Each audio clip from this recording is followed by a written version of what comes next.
Dana Ripper. I am the co-founder of the Missouri River Bird Observatory. We do a lot of bird surveys on grasslands and wetlands throughout the state of Missouri and surrounding states. I'm Steve Clubine.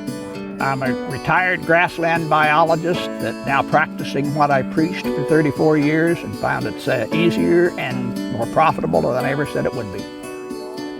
This was burned this year, and when you burn one that most of the grazing focuses on the burn, not the unburned on the other side of the trail, and that creates openness on the ground.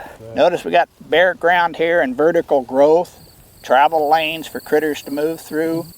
And fescue acts very, very differently, right? It's very different because the leaves don't just grow vertically, they grow almost laterally. So the travel lanes are just almost wiped out.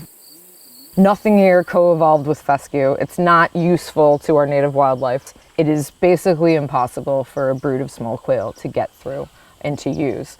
And so as in contrast to our bunch grasses and our forbs that are in our native prairies where there's like these little pathways. So our birds need that structure that includes things like bare ground and not a mat of fescue filaments taking up the whole earth. I bought this 120 acres after I retired, and I converted half of it to native grass, and with the idea that I might lease it for grazing, but then I ended up buying my own stockers. I don't have cow-calf operation. That native grasses had a role in grassland management in Missouri, that they benefited the stock and animals in grazing in the summer, and that it could be profitable. Overall in North America, we've lost about 30% of our birds in general across the continent.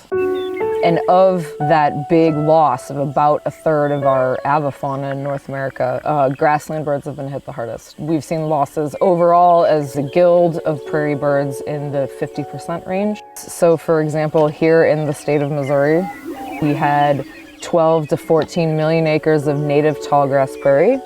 We now have less than 60,000 acres of unplowed prairie. That alone, you're of course going to dramatically reduce numbers because you've reduced habitat to less than 1% of what it originally was. But producers like Steve and these folks that are really trying to restore our prairies while making a living and therefore like making it long-term feasible, that is a hopeful thing. It's nice to be able to do something that benefits all those flora and fauna of grasslands. There's 40 or 50 species of plants that grow here, from flowering plants. They're good for pollinators, but also produce seeds and insects for wildlife.